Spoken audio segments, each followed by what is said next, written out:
in Hobart. I was at the Grand Chancellor Hotel in Hobart, and I'd just spoken at a conference, and there I am walking down the steps of this gorgeous harbour. Sun's just setting, this azure blue water, little fishing boats bobbing up and down. I don't know if you've ever been there. It's gorgeous. And I stopped and just looked at it and thought, oh, wow.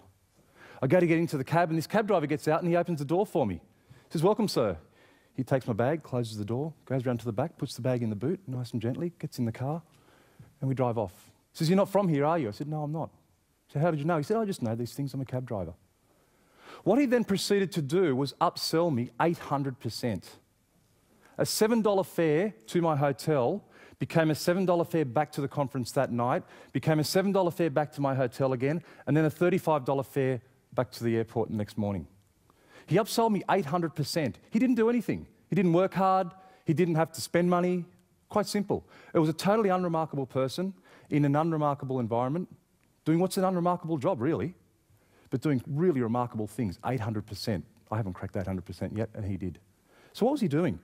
If you unpack it, he welcomed me. He observed what was going on. He noticed that I took that little second to look at the harbour. He was engaged with me in conversation. He took care. He questioned what was going on. He was validating that he understood what I was doing. He took responsibility to make sure those cabs arrived. He delivered, and he made the sale. He didn't know all this was going on, but as a consumer, I want these things to happen to me all the time. Not some of those things, not some of the time, but I want them all the time. But often you don't get that. Often you get this. You've seen that happen in your service? It's the first of my 6 levels of service. I call it anti-service. And it happens either intentionally or unintentionally.